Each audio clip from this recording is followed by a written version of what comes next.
All of my head's cut off. That's not cool.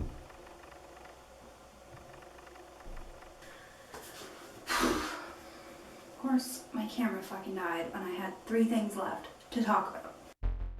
Hi guys, it's LynVanieuy. Today I am going to talk about some books. If you know anything about me, you know that I love to read. This shouldn't come as any surprise to anybody. So I thought what better thing to do than compile a list of 16 books that are my most recommended books to read. If you don't like reading, this isn't going to be the video for you, so you should probably just click away now while you can. So I've compiled the list into 3 categories, and that is biographies, fiction, and zombie books, of course. Before I get started in biographies, I just want to let you guys know that I do read really great books. They're not by any means boring biographies or autobiographies. Also, my parents are walking around, so let's tone down the volume just a little bit. Before I get started, I want you guys to know that when I read biographies or autobiographies, they usually do tend to revolve around drug use. I don't know why, but I'm always drawn to those sort of books.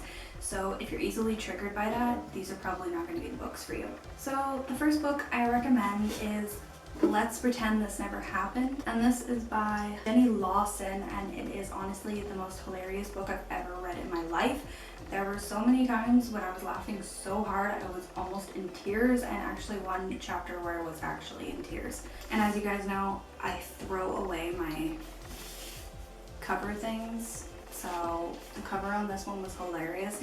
If you read the book, it makes sense, and it's just this mouse in like a cape, and on the inside it's got like all these really random animals. But yeah, I absolutely love this book. It's freaking hilarious, so check it out. The next one is How to Make Love Like a Porn Star, and this is by none other than Jenna, Jameson. And I'm gonna tell you right now, while this is an amazing book, it can be very triggering. It has a lot of drug use and a lot of sexual assault in there. So if you're easily triggered, this is probably not a good book for you.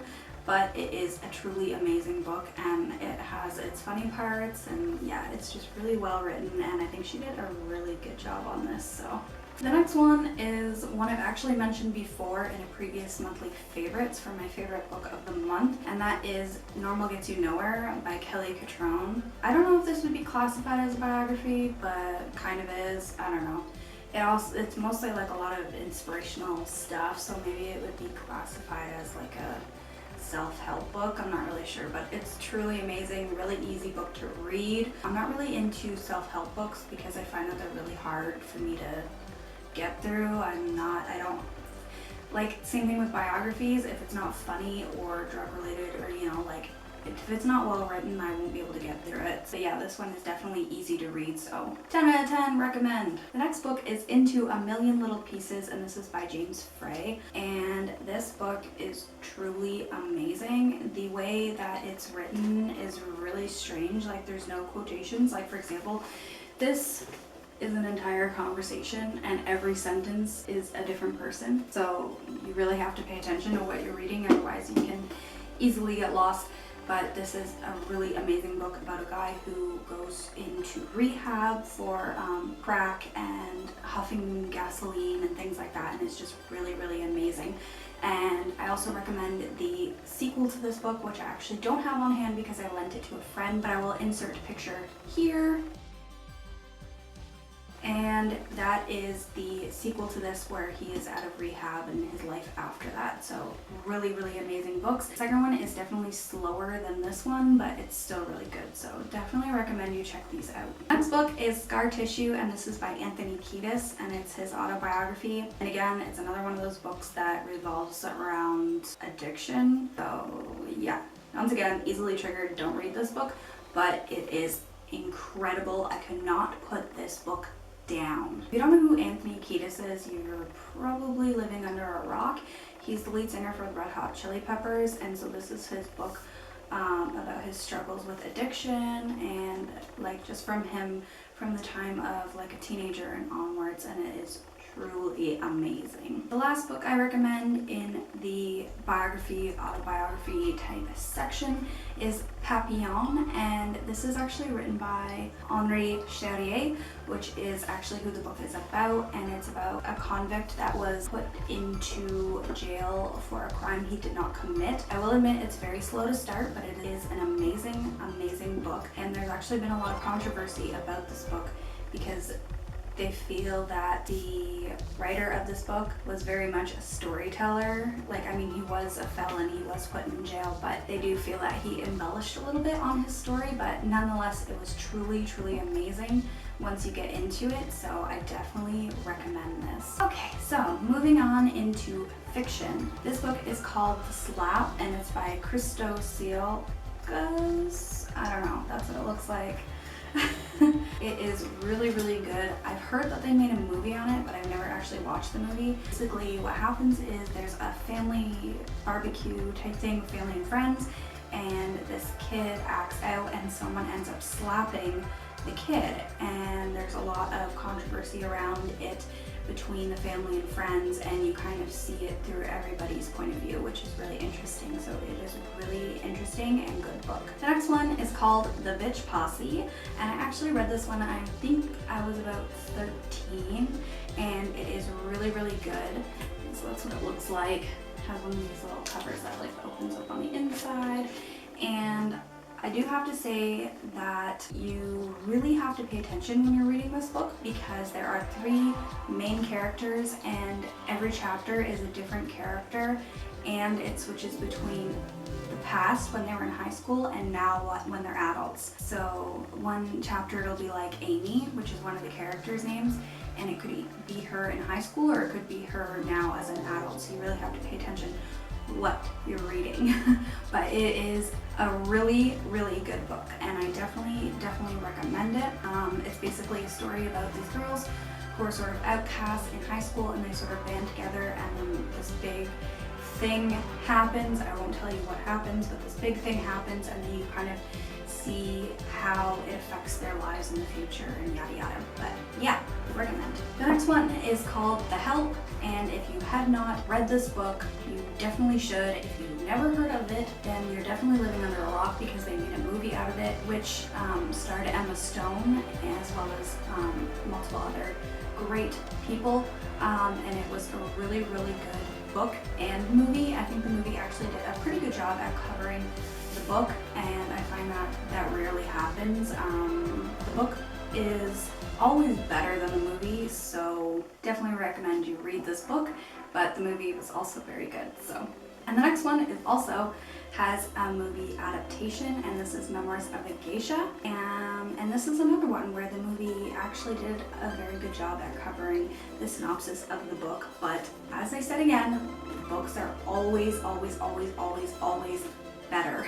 And fun fact, this isn't actually a memoir because it was written by Arthur Golden, and he cited people for this book, but it's not actually an autobiography. And he was actually sued by one of the geishas that he got a lot of information from because he cited her in the book, and because geishas' clients are supposed to be confidential, she received a lot of backlash, so she actually sued Arthur Golden, which is kind of an interesting fun fact about this. The next one I've also talked about in a previous monthly favorites. The links for these will also be down below, so I'm not going to get too much into the books themselves because I've already talked about them before. But this is Teatime for the Firefly, and it is really, really amazing, and it has like the perforated edges, which I like really love. I don't know why, it always gets me.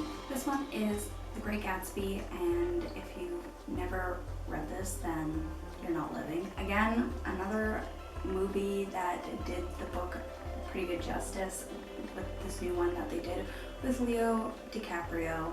Was actually a pretty good adaptation of the book, but once again, books are always better than the movies. So definitely recommend you check this book out. It is really, really amazing. So I'm back. My camera died last night when I was filming, and yeah, I need to charge my battery, and then I was super busy today, so Yeah, I'm filming again at night, and I'm sorry if I look a little bit different because obviously I'm filming on a different day. And I put a sweater on because I'm freaking cold. I just got back from an arena, and yeah. So the last book in the fiction section is The Memory Keeper's Daughter, and this is by Kim Edwards, and I actually have a few books written by her. She's a really, really good writer, so I definitely recommend you check out her books. This one is personally my favorite. It's a little slow to start, but it is so good once you get into it. Based in 1964, when Down syndrome isn't really mainstream, it's kind of looked down upon in a way. And what happens is this doctor and his wife get pregnant, and he delivers their twins, and the one twin is a girl and she has Down syndrome. So he tells his nurse to take her to an institution to be taken care of, and he tells his wife Nora that, oh, our daughter died, she was stillborn. So the mother has no idea that she had a Down syndrome child. She just figures her daughter died, and the nurse is supposed to take the daughter who was born with Down syndrome to an institution, but ends up feeling incredibly bad for her and ends up raising her on her own. And it's that story. It kind of goes back and forth between the husband and wife raising their son and the nurse raising the daughter that the mother has no idea exists, and it is so good. The last category is, of course, zombie books, and I actually only have 2 books that I put into this video because they're pretty much the books that I die hard recommend. The first one is World War Z.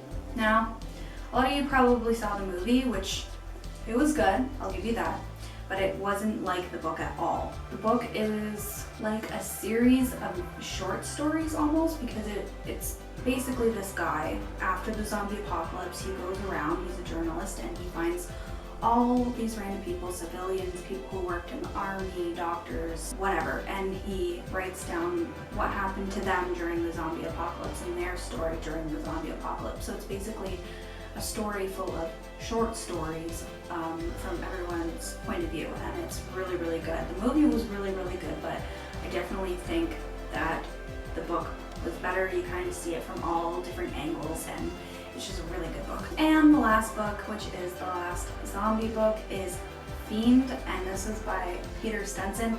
I also talked about this in a previous monthly favorites, and it's basically about a zombie apocalypse that happens, and everyone who doesn't reanimate as a zombie is a meth addict, which is kind of an interesting spin on things. So yeah, if you're easily triggered by drug abuse, then probably not the book for you, but other than that, it is a really, really great book. But yeah, that's it for today's video. I hope you guys enjoyed. If you did, please remember to give it a thumbs up.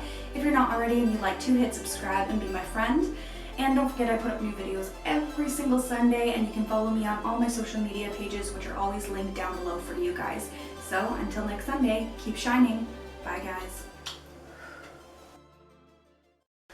Every single Sunday, every single Sunday, every single Sunday. I'm gonna get sued by Sniper Wolf.